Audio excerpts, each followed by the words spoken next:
Менин суроом мындайча. Ыйык Кур'ан-ы Кәрим китебин Аллах түшүргөн дейсиз. Акыйкатта ушул Кур'ан Аллахтын китеби экенин кантип далилдей аласыз? Мен Кур'анга ишенбей турган атеисттерге мындайча суроо беремин.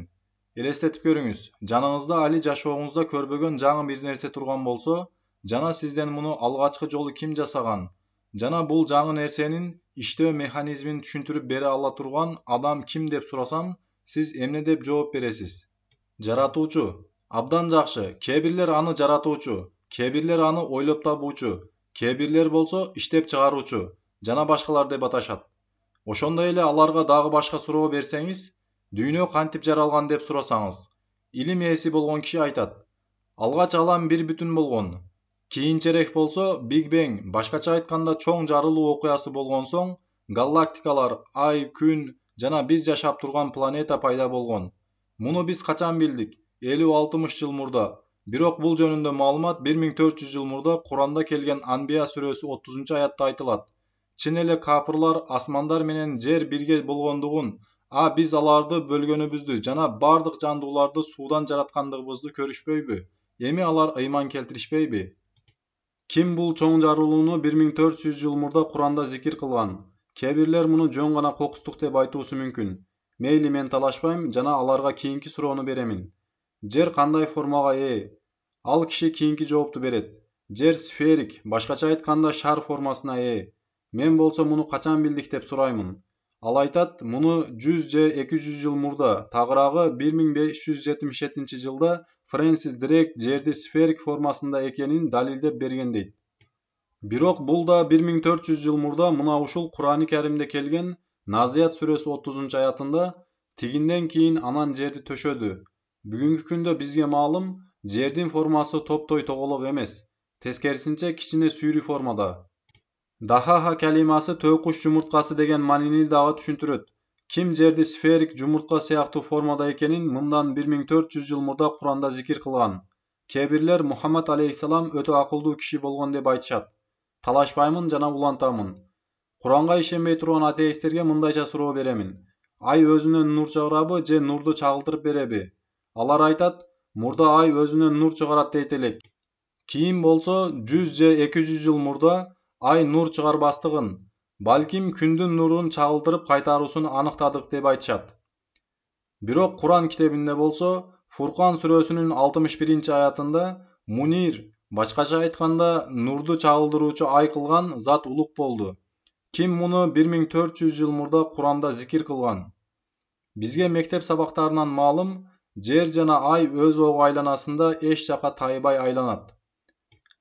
Кур'ан-ы Кәримдин Анбия сүрөсү 33-аятында ал түн менен күндүздү, күн менен айды жараткан. Баарысы асман алкактарында сүзүшөт. Куранда ай өз ого айланасында аракеттенет экен. Бүгүнкү күндө бизге маалым, күн өз ого айланасында толук бир жолу айланып чыгуусу үчүн 25 күн кетет. Ким муну 1400 жыл мурда Куранда зикир кылган? Бүгүнкү күндө Хаббл телескобу аркылуу аныкталышы боюнча Аллам кеңейип бара жаткан экен. Куранда болсо бул 1400 жыл мурда келген кабар. Зарият сүрөсү 47-аятында биз асманды өзүбүздүн кубатыбыз менен көтөрдүк жана биз аны кеңейтүүчүбүз. Ичимдик суусунун циклик айланышы жөнүндө дагы бүгүнкү күнгө келип толук элестер пайда болду. Океан жана деңиздердеги суу бууланып, асманда булут формасына кирет жана маалым бир убакыттан кийин кайтып жерге түшөт. Бул абал Курандын бир катар аяттарында келген.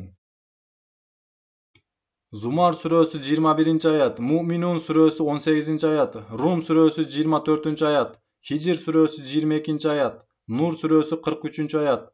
Аллах булуттарды айдайт да, анан алардын ортолорун бириктирип, аларды кабат-кабат кылат.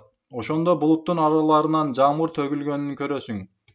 Бүгүнкү күндө бизге мектеп сабактарынан маалым, табияттагы суунун айлануусун алгачкы жолу 1580 жылда Бернард Палиси аныктаган. Бирок Куранда болсо мындан 1400 жыл мурда бул окуя зикир кылынган. Кимдин мындай кылууга алы жетет? Улантабыз, өсүмдүктөрдүн жынысы бар экени жөнүндө ботаника курсунан билебиз. Таң калыштуусу бул да Курандын Тоха сүрөсү 53-аятында зикир кылынган.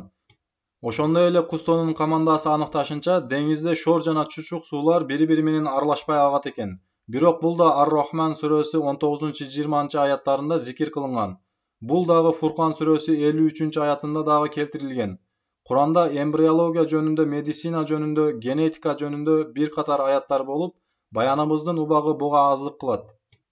Ким ошончо маалыматтарды Кур'ан-ы Каримде 1400 жыл мурда келтирген? Бир тууган айтыңызчы, ким? Ким? Жаратуучу. Ооба, жаратуучу, жоктон бар кылуучу, иштөө берүүчү. Биз мусулмандар бул жаратуучуну, жоктон бар кылуучуну, иштөө берүүчүнү Аллах деп атайбыз. Ушул Кур'ан илимий жактан дагы Аллахтын сөзү экенин далилдейт. Ошондой эле Кур'ан бул Аллахтын сөзү, илим технологиядан жогору турат.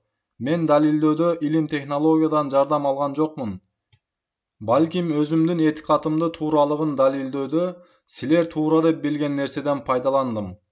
Бул менен болсо, силер эми туура деп далилдеп жаткан нерсени Кур'ан 1400 жыл илгери туура деп кеткендиги келип чыкты. Үмүт кыламын сурооңузга жооп бердим. Чоң рахмат сизге.